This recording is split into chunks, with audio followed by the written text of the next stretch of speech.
예, 이제 가을이다 그렇게 이야기해도 물론 낮에는 조금 덥습니다만은 가을이 왔다고 해도 될 것 같습니다.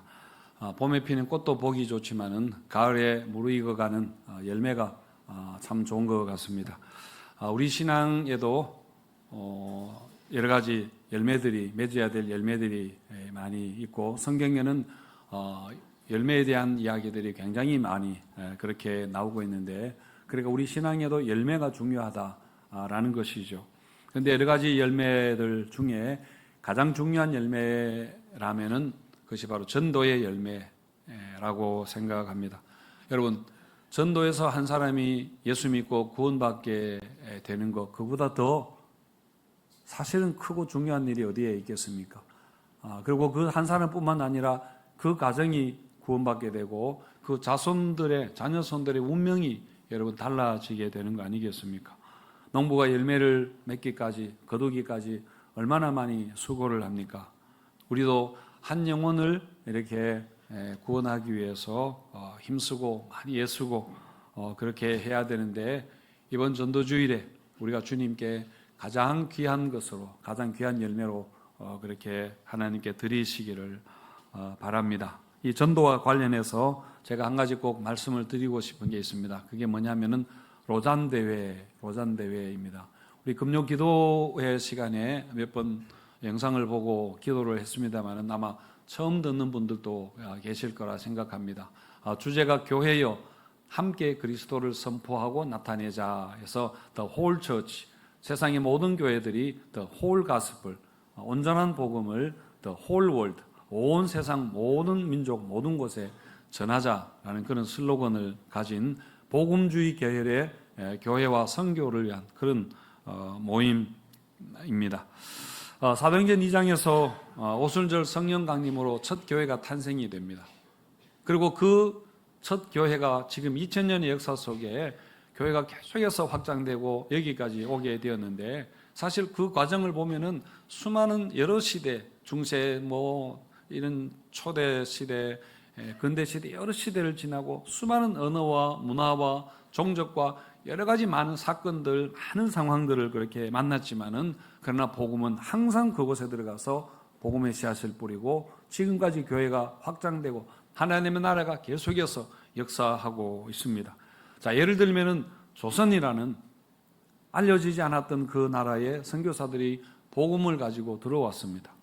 그런데 들어와서 이 조선 사람들에게 어떻게 복음을 전해야지 하는 것은 선교사들의 당연한 그런 고민이겠죠.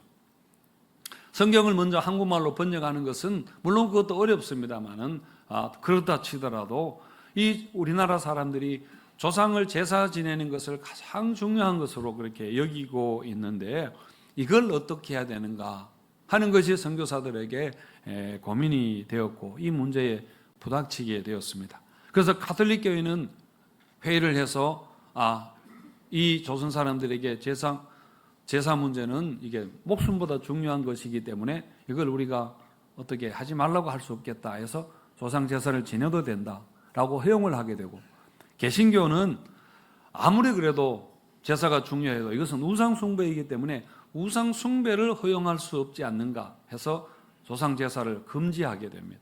그리고 또 한국 사람들이, 남자들이 술을 너무 많이 마시고 그게 폐해가 심각한 것을 보고 교인들은 술을 마시면 안 된다라는 금주령을 내리는 그런 규칙을 정한 것도 사실은 선교적 상황에서 내린 그런 조치들이었습니다. 그러니까 선교는 계속 이런 것들을 결정하면서 나가야 되는 겁니다. 사도행전 15장에 나오는 예루살렘 총회가 바로 그런 것이었죠. 사도들이 이방 지역에 가서 복음을 계속해서 전하는데, 그런데 문제가 생겼습니다.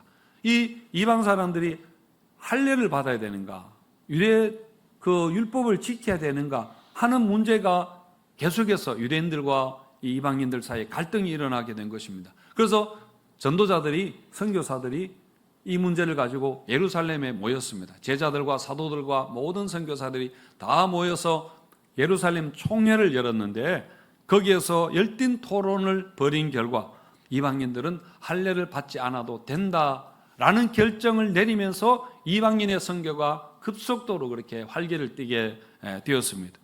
그 후로도 2000년 역사 속에 교회는 계속 이런 결정을 통해서 지금까지 오게 됩니다. 그 과정에서 교리를 확립하게 되고 또 이단들을 계속해서 가려내면서 복음의 순수성 이렇게 지켜오게 된 것이죠. 자, 여러분. 그런데 지금 세계 교회들도 아주 거대한 그런 큰 도전을 만나게 되었습니다. 그게 바로 21세기라는 그런 시대의 도전입니다.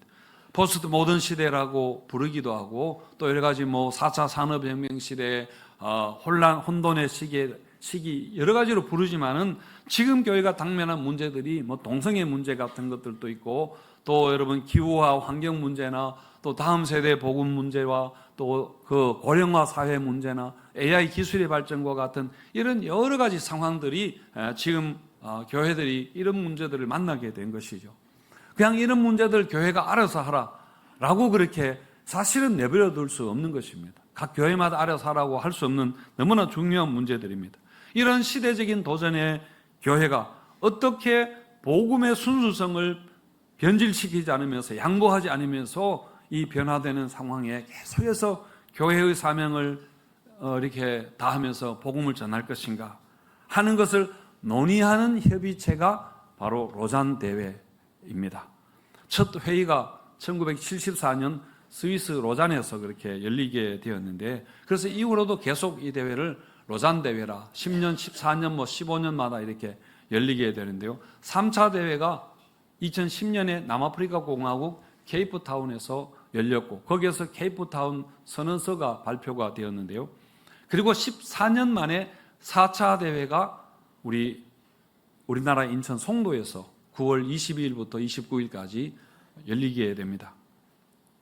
앞에서 말씀드렸던 것처럼 지금 세계 교회들뿐만 아니라 우리 한국 교회도 굉장히 중요한 시기에 지금 봉착해 있습니다. 한국 교회가 앞으로 계속 성장해 갈 것인가 아니면 여기에서 정말 쇠퇴의 길을 걸을 것인가 하는 그런 기로에 지금 서 있는 것 아닙니까? 지금 가난한 성도들이 늘어가고 있고 온라인 예배가 이번에 또 등장하게 되었습니다.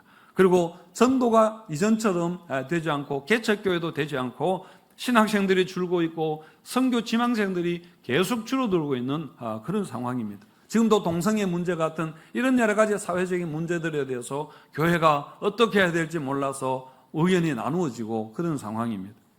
이런 여러 가지 문제들에 대해서 한 수십 가지의 주제들을 가지고 이제 전 세계 교회 지도자들이 모여서 신학자들이 모여서 이렇게 논의를 하게 될 텐데요. 그런데 여러분 이런 주제들, 이런 이야기가 이건 남의 이야기가 아니라 사실은 우리들의 이야기, 우리들의 문제, 우리 교회의 문제입니다. 우리 교회도 우리 혼자가 아니라 사실은 더 큰 공동체 안에서 우리들이고 그래서 더 큰 공동체와 우리가 연결되어서 계속 소통해 나가면서 우리가 함께 해 나가야 한다는 것입니다. 아무튼 이번 4차 대회가 한국에서 열리는 것도 하나님의 뜻이라 그렇게 생각하고 이 로잔 대회를 위해서 여러분들이 기도해 주시기를 바랍니다. 자, 한 가지 제가 먼저 이야기를 하고 말씀을 시작하는데요. 이전에 제가 어느 목사님 설교에서 들은 이야기입니다. 한 여자 집사님이 예수를 믿기 전의 일인데 어머니가 자꾸 가자고 해서 한 관상쟁이에게 가서 관상을 보았습니다. 그런데 그 관상쟁이가 이 사람을 보더니만 이렇게 굉장히 관상이 좋다고 영부인이 될 관상이라 그렇게 했습니다. 물론 그냥 하는 말이겠지 그렇게 생각했는데 근데 그 관상장이의 말이 머리에 꽂혀서 계속 이렇게 생각 잊어버리려고 해도 계속 생각이 나는 겁니다. 그래서 학교 다닐 때는 남자들과 미팅하는데도 잘 가지 않았답니다. 내가 혹시 영부인이 될지도 모르는데 멍청한 남자를 만나면 안 되잖아요.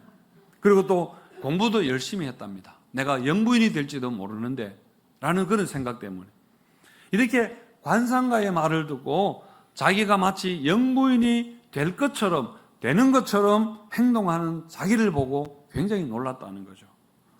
물론 여사님이 되지 못하고 여집사님이 되었습니다만은 자, 여러분 나를 어떻게 인식하는가 하는 것이 이렇게 중요하다는 그런 이야기입니다. 여러분 자기 인식이 자기 관심의 방향을 정하게 됩니다. 계속 그쪽으로 관심을 가지게 되는 거죠. 그리고 자신의 사고와 행동을 이렇게 통제하게 되고 그래서 인격과 삶을 형성해 나가는 겁니다. 이런 말 한마디 아니면 이런 자기에 대한 인식 같은 것들이 그렇게 되는 거죠. 여러분 관상쟁이의 말 한마디가 그 여집사님의 삶에 그렇게 영향을 미쳤다는데, 하나님 우리에게 너는 무엇이다, 그래서 너는 어떻게 될 것이다, 그래서 어떻게 살아라 라고 하는 그 하나님의 말씀은 얼마나 더 중요하겠습니까? 얼마나 우리 삶에 여러분 영향을 미치고 우리가 늘 그 말씀을 생각을 하며 살아야 되겠습니까? 오늘 베드로전서의 말씀이 바로 이와 같습니다.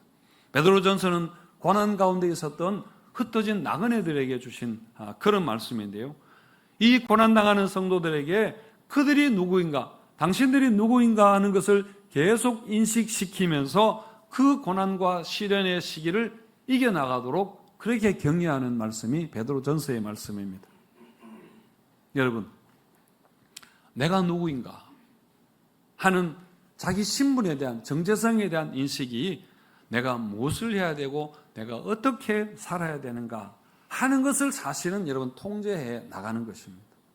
그런 점에서 오늘 본문은 우리가 누구이며 그래서 우리가 어떻게 해야 되는가에 대해서 말씀하는, 여러 가지로 말씀을 하는데요, 우리 9절 말씀을 같이 한번 읽겠습니다. 시작. 거룩한 나라요 그의 소유가 되는 백성이니 이는 너희를 어두운 데서 불러내어 그의 기이한 빛에 들어가게 하신 이의 아름다운 덕을 선포하게 하려 하심이라. 우리가 잘 아는 그런 말씀인데요, 시간 관계상 이 말씀들의 요약이라 할 수 있는 앞에 나오는 보배로운 산돌 같은 신령한 집이라는 그 말씀을 우리가 잠깐 보겠습니다. 자, 오늘 여러분 본문을 자세히 보시면은 한 가지 특징이 돌에 대한 이야기가 굉장히 많이 나옵니다. 4절부터 5절, 6절, 7절, 8절에 여러분 계속해서 돌에 대한 이야기가 매 절마다 나오는데요, 성경에서 돌은 굉장히 특별한 겁니다. 구약시대에 가장 중요한 것이 뭐냐면 예루살렘 성전이었는데 그 예루살렘 성전을 무엇으로 지었습니까? 돌로 지은 겁니다. 그래서 돌은 구약 성경에서 메시아를 예언하는 말로 사람들이 이해를 했습니다. 왜냐하면 메시아는 성전을 짓는 사람이라 그렇게 믿었기 때문입니다. 그래서 베드로전서에서 나오는 이 돌은 다 구약에서 인용한 것인데 1차적으로 다 메시아 예수님을 가리키는 겁니다. 가리키는 말인데, 그런데 놀라운 게 뭐냐면은 베드로는 우리도 예수님 같은 바로 그 돌이다, 우리도 돌이라 그렇게 하고 있다는 겁니다. 4절과 5절에 보시면은 사람에게는 버림바가 되었으나 하나님께는 택하심을 입은 보배로운 산돌이신 예수께 나아가 너희도 산돌같이 신령한 집으로 세워지고 신령한 제사 드릴 거룩한 제사장이 될지니라, 이렇게 했습니다. 우리는 돌자를 어디에 붙이는 걸, 앞에 붙이는 걸 잘 좋아하지 않습니다. 돌머리라고 하면 싫어하잖아요. 그리고 도라이 이렇게 하면은 우리는 좋아하지 않는데, 근데 성경에서 돌은 좋은 의미, 반석 이런 거 좋은 의미입니다. 그런데 예수님이 베드로에게 너는 돌이다, 너는 반석이다, 그래서 베드로라는 이름을 주셨는데, 베드로는 우리가 다 돌이다, 나만 돌이 아니라 우리가 다 돌이다, 그렇게 말합니다. 예루살렘 성전이 죽은 돌, 그야말로 돌로 지어졌다면은 우리는 살아있는 돌, 살아있는 돌이라는 의미에서 산돌이라 그렇게 했습니다. 그래서 우리는 누구인가? 산돌이입니다. 산돌이. 우리 산돌이들입니다. 자, 여러분, 이 말씀은 우리가 예수 그리스도와 함께 새 성전인 교회를 지어가는 사람들이라는 말입니다. 우리가 누구인가? 우리가 산돌이로서 교회를 짓는 사람들입니다. 교회를 세우는 사람들입니다. 에베소서 2장 20절에서 22절까지 말씀 우리 같이 한번 읽겠습니다. 시작. 너희는 사도들과 선지자들의 터 위에 세우심을 입은 자라. 그리스도 예수께서 친히 모퉁이 돌이 되셨느니라. 그의 안에서 건물마다 서로 연결하여 주 안에서 성전이 되어가고 너희도 성령 안에서 하나님이 거하실 처소가 되기 위하여 그리스도 예수 안에서 함께 지어져 가느니라. 아멘. 네. 교회에 대한 말씀인데, 여러분, 교회는 굉장히 중요한 이야기를 제가 간단하게 줄여서 말씀드리면은, 교회는 하나님이 세상을 구원하기 위해서 세운 기관입니다. 세상을 구원하기 위해서 하나님의 태초에 천지를 창조하시고 보시기에 좋았던, 그래서 하나님이 마음 놓고 안식하셨던 그 땅과 인간이 죄로 말미암아 타락하게 되었습니다. 망가지게 되었습니다. 하지만 하나님은 망가진 타락한 이 인간과 땅을 회복시키는 일, 구속하는 일을 하십니다. 거기에 대한 하나님의 이야기가 성경 이야기입니다. 그게 여러분 바로 구속의 이야기입니다. 하나님은 이 세상을 구원하기 위해서 가장 먼저 하신 일이 무엇인가 하면은 혹시 무엇인지 아십니까? 이스라엘을 부르신 일입니다. 이스라엘을 자기 백성으로 하나님이 불렀습니다. 선택하셨습니다. 그리고 사명을 주셨는데 이스라엘은 그 사명을 감당하는데 실패합니다. 그래서 하나님이 그 다음에 그 구속 사역을 계속하기 위해서 누구를 부르셨나요? 교회를 부르신 겁니다. 우리를 부르신 것입니다. 그래서 우리가 새 이스라엘입니다. 우리가 새 성전이라는 겁니다.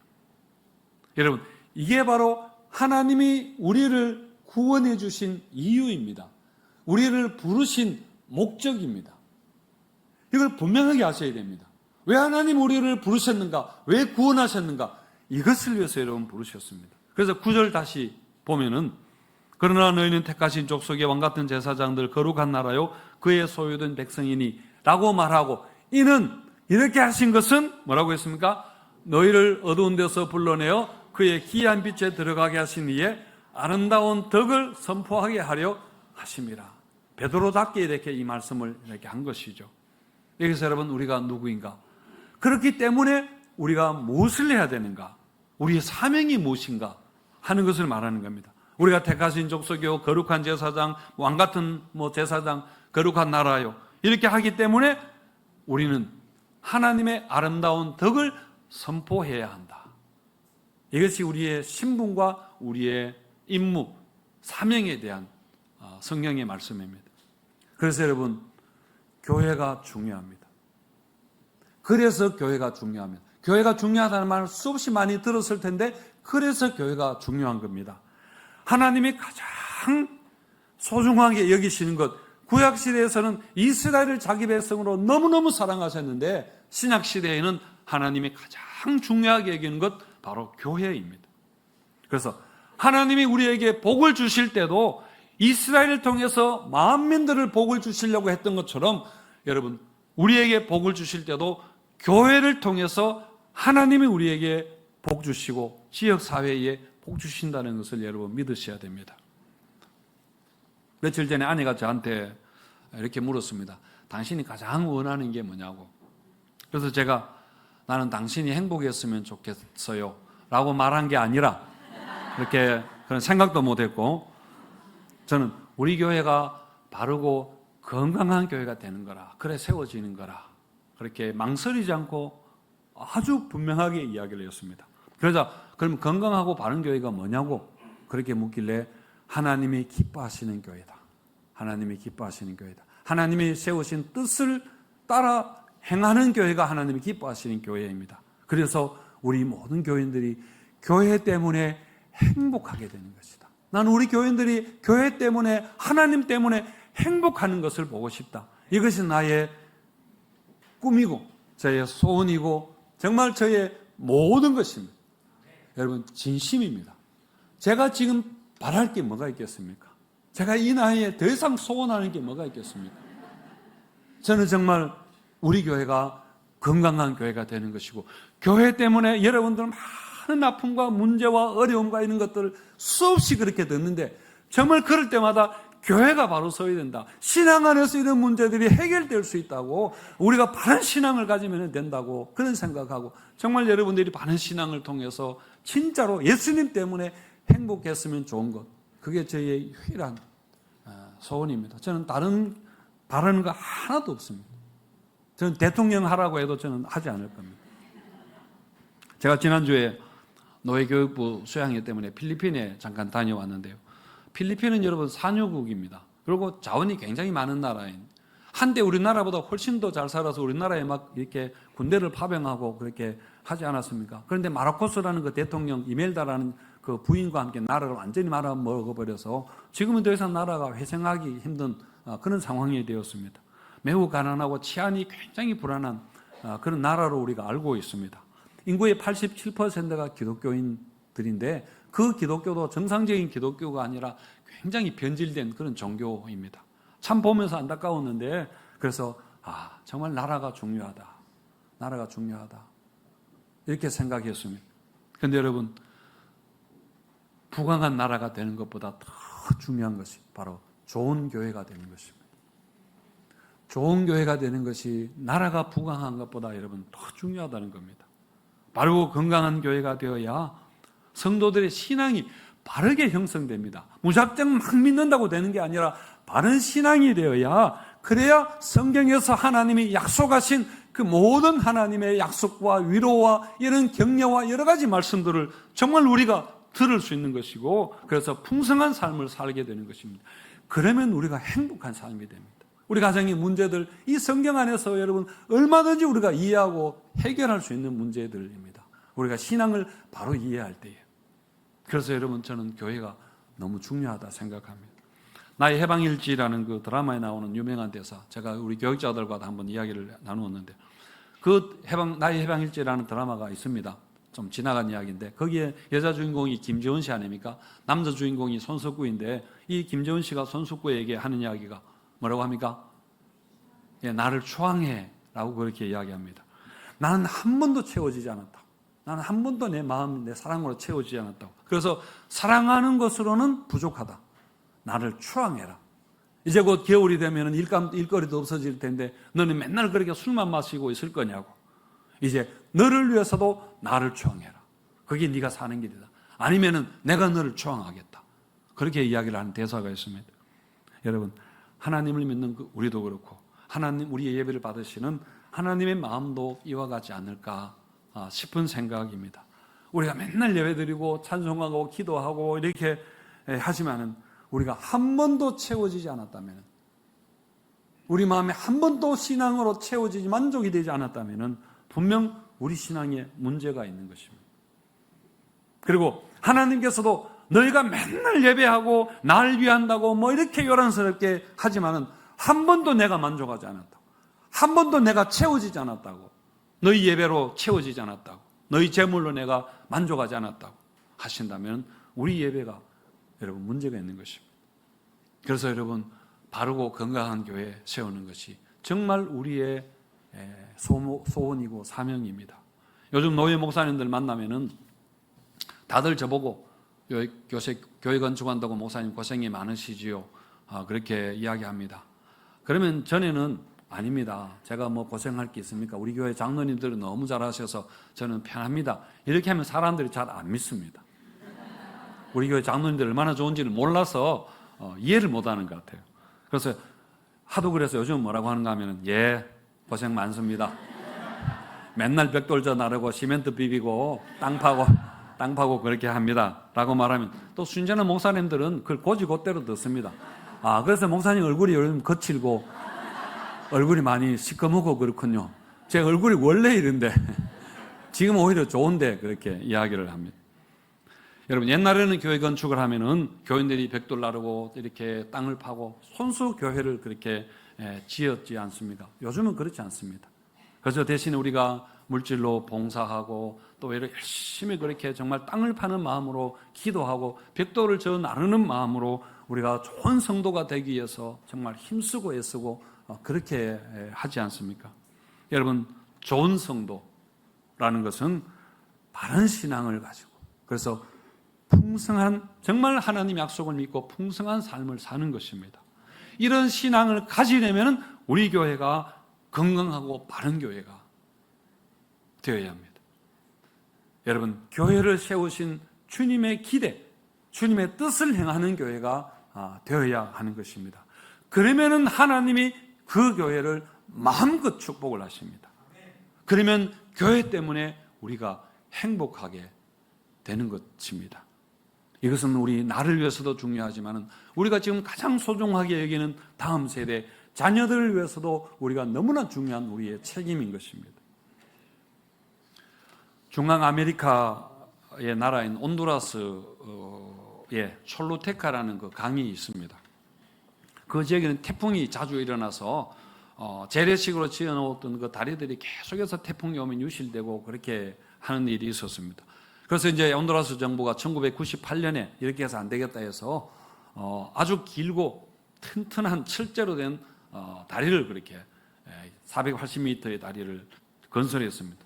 그 다리가 세워지고는 사람들이 이제 안심을 하게 되고, 그리고 그 다리가 정말 그 사람들의 자랑이 되었습니다. 그런데 그해 가을에 미치라는 그 아주 강력한 태풍이, 허리케인이 그 지역을 강타하게 됩니다. 사흘 동안에 엄청난 폭우가 쏟아졌고, 그래서 100개가 넘는 그 강에 있던 재래식 다리들은 다 소실되고 파괴되었는데, 새로 건설한 철제 다리는 멀쩡하게 그대로 그렇게 남아 있었던 거죠.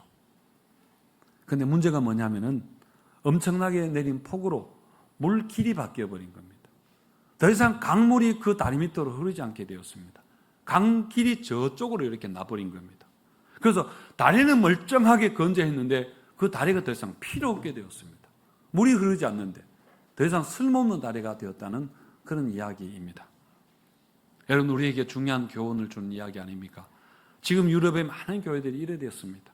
굉장한 교회 건물들, 그리고 그 유럽에서 다 신학이 만들어졌는데 아주 그런 참된 좋은 신학과 교리들, 그리고 정말 기독교 유산, 문화유산들이 질비하게 그렇게 있지만은 더 이상 복음이 흐르지 않습니다. 복음이 여러분 없어지게 된 것입니다. 우리도 마찬가지로 바른 교회와 바른 복음을 우리가 붙잡아야 되고 그것을 다음 세대에 물려줘야 됩니다. 그래서 우리가 가장 힘써야 될 것, 정말 가장 중요한 것은 바른 신앙을 가지는 겁니다. 그래서 바른 교회를 세워가는 것이죠. 여러분, 사람의 뜻으로 세우는 게 아닙니다. 사람의 열심으로 하는 것이 아닙니다. 성령께서 이끄시는 교회가 되어야 합니다. 사람이 열심으로 철제 다리를 만들어도 물길이 달라져 버리는데 어떻게 합니까? 하나님이 하셔야 되는 겁니다. 예수 그리스도를 모퉁이 돌로 해서 예수 그리스도와 함께 지어져가는 교회가 되어야 하는 거죠. 여러분, 다음 세대를 위해서 우리가 복음에 큰 가교를 놓아야 됩니다. 그러나 우리 생각대로 우리 계획대로 하는 것이 아니라 이 일을 주님께 맡겨야 됩니다. 그렇게 하려면은 우리가 얼마나 여러분 기도를 많이 해야 되겠습니까? 주님의 뜻을 알기 위해서 우리가 매번마다 얼마나 우리가 몸부림을 해야 되겠습니까? 더 바른 신앙과 순전하고 참된 예배자가 되기 위해서 우리가 예배 때마다 얼마나 정성을, 마음을 다해야 되겠습니까? 그래서 여러분, 산돌과 거룩한 제사장으로 부르신 하나님의 아름다운 덕을 마음껏 선포하는 그런 우리 교회와 우리 성도님들 되시기를 축원드립니다.